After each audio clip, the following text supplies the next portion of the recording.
con los hombres niños. Encaminóse Siddhartha a la lujosa mansión del mercader Kamaswami. Al llegar, los criados lo condujeron por alcobas y pasillos ricamente tapizados hasta el salón donde debía esperar al dueño de la casa. Al cabo de un rato, entró Kamaswami. Era un hombre ligero y flexible, de cabellos bastante encanecidos, ojos sabios y prudentes, y boca sensual. Anfitrión y huésped se saludaron amistosamente. «Me han dicho», empezó el mercader, «que eres un brahmán, un sabio, pero que buscas colocación en casa de algún mercader. ¿Te hallas en la indigencia, brahmán, y por eso buscas empleo?»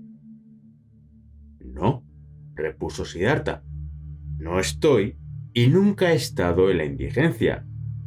Has de saber que vengo de donde los samanas, con los cuales he vivido mucho tiempo». «Si vienes de donde los samanas, ¿cómo no vas a estar en la indigencia? ¿Acaso los samanas poseen algún bien?» «No poseo bien alguno», replicó Siddhartha, «si a eso te refieres. Desde luego que no. Pero es por mi voluntad, de modo que no estoy en la indigencia».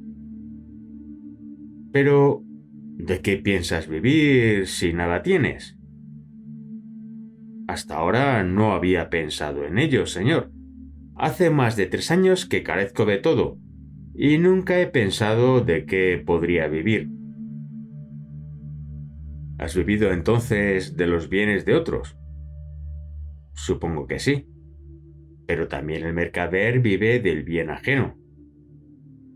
«Bien dicho. Pero no despoja a los demás gratuitamente. A cambio les da sus mercancías».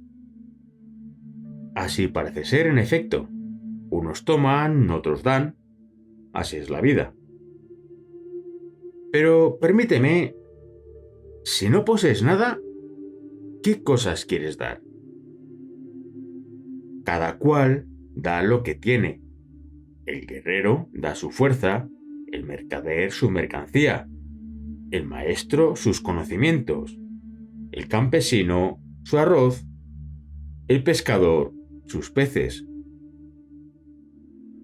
«Muy bien.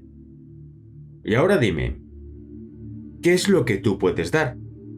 ¿Qué has aprendido? ¿Qué sabes hacer?» «Sé meditar, esperar y ayunar». «¿Es todo?» Sí, creo que es todo». «¿Y de qué te sirve?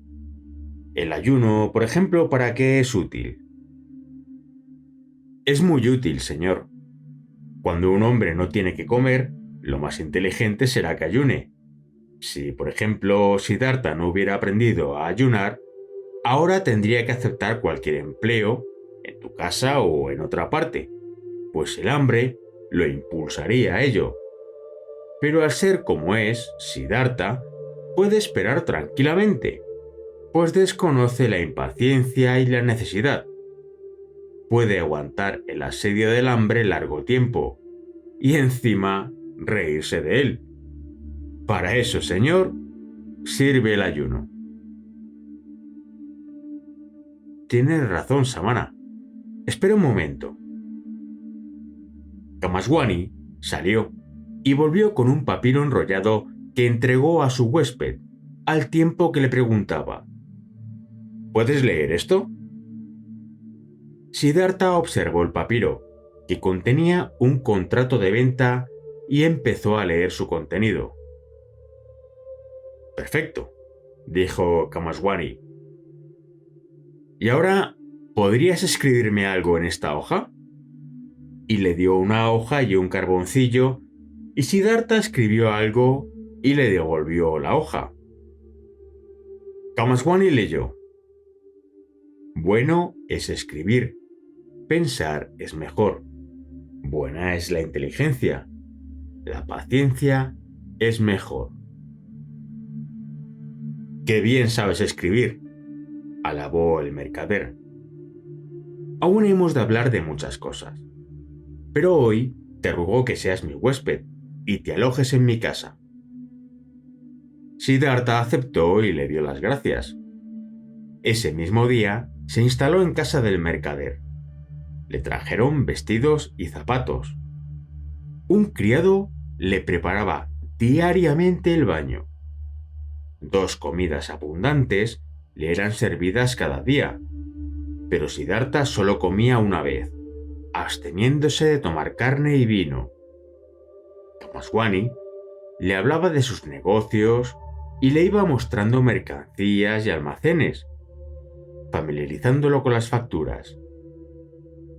Muchas cosas nuevas aprendió Siddhartha, que escuchaba atentamente y hablaba poco. Y teniendo presentes las palabras de Kamala, nunca se subordinó al mercader, sino que lo obligó a tratarlo como a un igual e incluso como a algo más. Kamaswami cuidaba de sus negocios con esmero y a veces hasta con pasión. Siddhartha, en cambio, lo observaba todo como un juego cuyas reglas se esforzaba por aprender exactamente, pero cuyo contenido lo dejaba indiferente. Poco después de instalarse en casa de Kamaswami, empezó a participar activamente en los negocios de su anfitrión.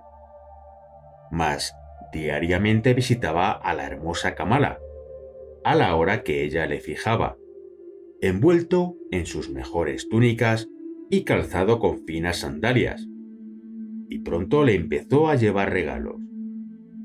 Muchas cosas le enseñó la boca encarnada y diestra de la cortesana.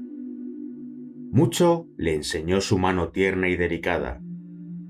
Siddhartha aún era un chiquillo en cuestiones de amor, y tendía a precipitarse ciegamente en el placer como en un abismo sin fondo.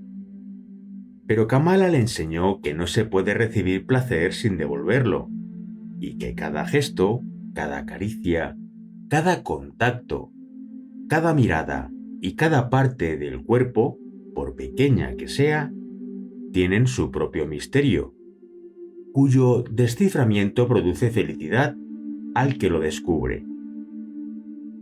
Le enseñó asimismo que, tras la celebración de un ritual amoroso, los amantes no debieran separarse sin antes haberse admirado mutuamente, sin sentirse al mismo tiempo vencedores y vencidos, de suerte que en ninguno de ambos surja una sensación de hastío o de abandono, ni la desagradable impresión de haber abusado o de haber sido víctima de un abuso. Horas maravillosas pasó Siddhartha con la hermosa y hábil cortesana, convirtiéndose a la vez en su discípulo, en su amante y en su amigo. Allí, junto a Kamala, se hallaban el sentido y el valor de aquella etapa de su vida, y no en los negocios de Kamaswami. El mercader le encomendaba la redacción de cartas y contratos importantes, y pronto se acostumbró a consultar con él todas las operaciones serias. No tardó en darse cuenta de que Siddhartha entendía poco de arroz y de lana, de navegación y de negocios, pero tenía buena mano y de que lo superaba a él, Kamaswami, en calma y sangre fría, así como en el arte de escuchar y penetrar en el alma de personas desconocidas. Este Brahman, le dijo un día a un amigo, no es un comerciante nato y nunca lo será. No pone la menor pasión en los negocios, pero es uno de aquellos que poseen el secreto del éxito, ya sea por su buena estrella, ya sea por algún hechizo o por algo que haya podido aprender con los amanas. Da la impresión de jugar siempre con los negocios. Nunca se compenetra con ellos ni deja que lo dominen. Jamás teme un fracaso ni le preocupa una pérdida. Y el amigo aconsejó al mercader: dale la tercera parte de los beneficios en todos los negocios que te lleve, pero cuando haya pérdidas, deja que también las pague en la misma proporción. De este modo lograrás acrecentar su interés. Kamaswami siguió el consejo, pero Siddhartha persistió en su indiferencia. Si obtenía beneficios, los aceptaba sin mucho interés. Si sufría alguna pérdida, se echaba a reír y comentaba: «Vaya, vaya, el asunto me ha salido mal». Parecía que, en efecto, los negocios lo dejaban totalmente indiferente. En cierta ocasión, viajó a una aldea para comprar una gran cosecha de arroz. Cuando llegó, el cereal había sido ya vendido a otro comerciante.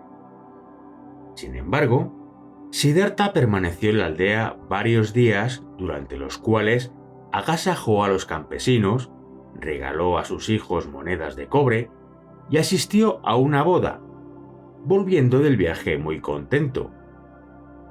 Kamaswami le reprochó que no hubiera regresado enseguida, prefiriendo malgastar allí tiempo y dinero. Siddhartha le respondió: «Basta ya de reprimendas, querido amigo.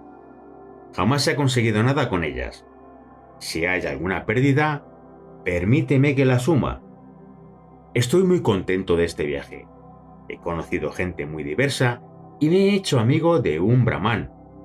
Los niños cabalgaban sobre mis rodillas y los campesinos me mostraban sus campos. Nadie me tomó por mercader». «Todo eso está muy bien», exclamó Kamaswami, irritado. «Pero yo diría que en realidad eres un mercader. ¿O acaso has viajado solo por placer?». «Por supuesto», repuso Siddhartha riendo. «Por supuesto que he viajado por placer. ¿Qué otro motivo me hubiera impulsado a desplazarme? He conocido gente y lugares nuevos, he recibido muestras de amabilidad y de confianza, y he hecho unas cuantas amistades. Mira, querido amigo, si hubiera sido Kamaswami, habría vuelto enseguida al ver frustrada mi compra, despechado y con prisas, y entonces sí que se habría perdido tiempo y dinero. De este modo, en cambio, he pasado unos días muy gratos. He aprendido nuevas cosas y me he divertido sin perjudicar a nadie con mi mal humor o mis prisas.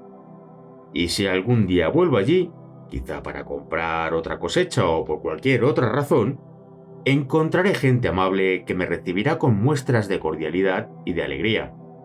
Y yo me felicitaré por no haberles mostrado entonces prisas ni desprecio. De modo que tranquilízate, amigo, y no sigas riñéndome, que para ti es más bien nocivo. Si un buen día crees que Siddhartha te está perjudicando, di una sola palabra y Siddhartha proseguirá su camino. Pero hasta entonces, vivamos contentos uno con el otro». Por más intentos que hizo, el mercader no lograba convencer a Siddhartha de que, en definitiva, el pan que comía era de él, de Kamaswami.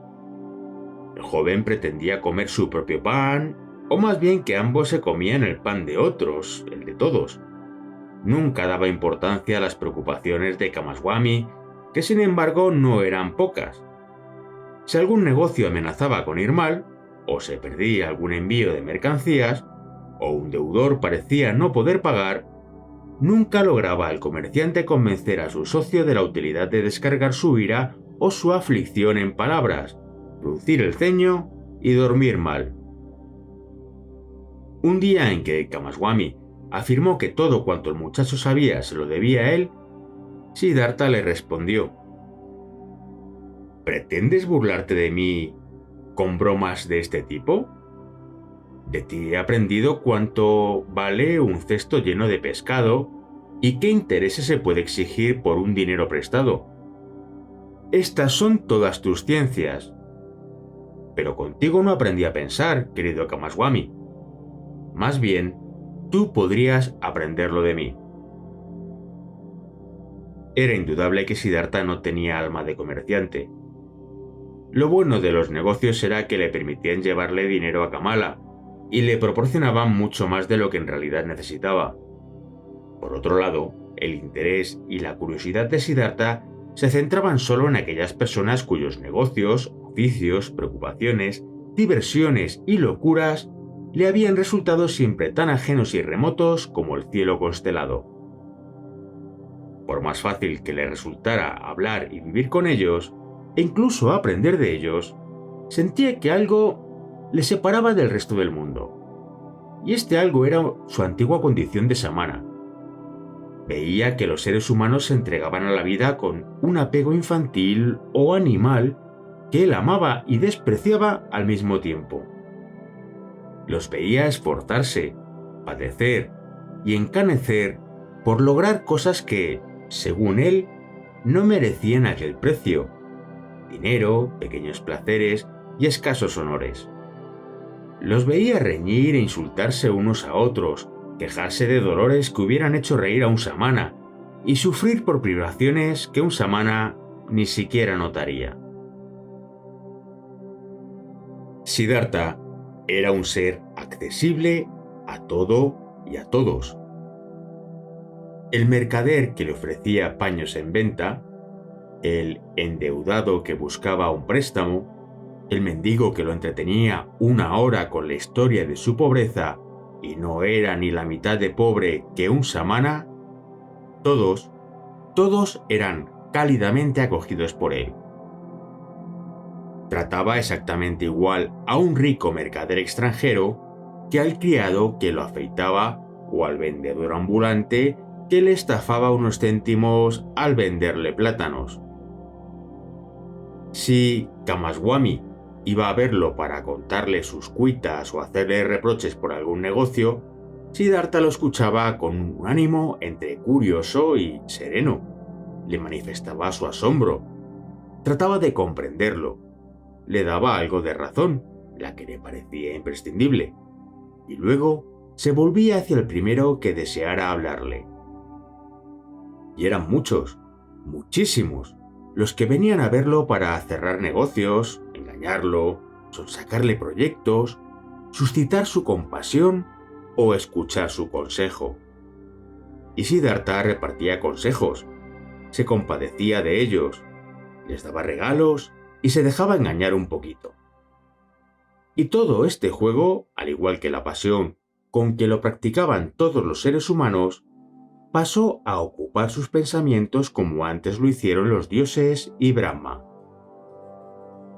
De vez en cuando sentía, lo más hondo de su pecho, una voz débil y mortecina que lo exhortaba y que se quejaba suavemente, tan suavemente que apenas si la oía. Y entonces, por espacio de una hora, era consciente de la extraña vida que llevaba, de que hacía cosas que no eran sino un simple juego, y de que, si bien tenía momentos de serenidad y de alegría, la vida, la verdadera vida, pasaba a su lado sin tocarlo. Como un jugador de pelota practica con las bolas, así jugaba Siddhartha con sus negocios y con la gente que lo rodeaba, observándoles y divirtiéndose con ellos. No participaba, sin embargo, con su corazón, con la fuente de su ser, que emanaba en un lugar más bien lejano y, fluyendo invisible, no tenía ya nada que ver con su vida. Más de una vez se asustó con tales pensamientos y deseó participar también en la pueril actividad de cada día con todo su corazón y su apasionamiento, viviendo y actuando de verdad y gozando con plenitud, en vez de permanecer al margen como un simple espectador. Continuamente visitaba, sin embargo, a la hermosa Kamala, con quien aprendía el arte del amor y practicaba el culto del placer, que más que ningún otro unifica la doble actividad de dar y recibir. Con ella conversaba, se instruía e intercambiaba consejos. Kamala lo comprendía mejor que Govinda en otros tiempos. Tenía más afinidades con él. Un día le dijo Siddhartha: «Eres como yo, Kamala, distinta de la mayoría de la gente. Tú eres Kamala y nada más. Y en tu interior hay una placidez y un lugar en el que puedes refugiarte a cualquier hora y sentirte a gusto, como yo también puedo hacerlo. Poca gente posee este recurso, aunque todos podrían tenerlo. No todos los hombres son inteligentes, acotó Kamala. No, replicó Siddhartha, no se trata de eso. Ramaswamy es tan inteligente como yo, y sin embargo, no posee este refugio en su interior. Otros, en cambio, lo tienen, y su inteligencia no supera la de un chiquillo. La mayoría de los hombres, Kamala, son como las hojas que caen y revolotean indecisas en el aire antes de ir a parar al suelo. Otros son más bien como los astros, siguen una ruta fija, ningún viento los alcanza y llevan en su interior su propia ley y su trayectoria. Entre todos los sabios y samanas que he llegado a conocer, y no son pocos, había uno de este tipo, un ser perfecto al que jamás podré olvidar. Es Gotama, el sublime, el predicador de esa doctrina. Miles de discípulos escuchaban diariamente su doctrina y siguen sus preceptos hora a hora, pero son todos como las hojas que caen. Ninguno lleva en su interior doctrina ni ley propia. Kamala lo observaba sonriente. Veo que vuelves a hablar de él, le dijo. Tus ideas de samana te dominan nuevamente. Siddhartha guardó silencio. Luego se entregaron al juego del amor, uno de los 30 o 40 juegos diferentes que Kamala conocía. Su cuerpo era flexible como el de un jaguar y como el arco de un cazador. Muchos placeres y secretos le eran revelados a quien ella instruyera en el amor. Pasó un buen rato jugando con Siddhartha. Tan pronto lo atraía como lo rechazaba para volver a provocarlo, envolviéndolo con su cuerpo y alegrándose de los progresos de su alumno que, al final, cayó vencido y extenuado junto a ella. La cortesana se inclinó entonces sobre él y contempló su rostro y sus ojos cansados. Eres el mejor amante que he tenido, le dijo pensativa. Eres más fuerte que otros, más flexible, más solícito. Muy bien has aprendido mi arte, Siddhartha. Algún día, cuando ya sea mayor, me gustaría tener un hijo tuyo. Y sin embargo, querido, sigues siendo un samana. No me amas a mí ni a nadie, ¿no es verdad? Es posible que así sea, repuso Siddhartha con voz cansada. Soy como tú tampoco amas. ¿Cómo si no podrías practicar el amor como un arte?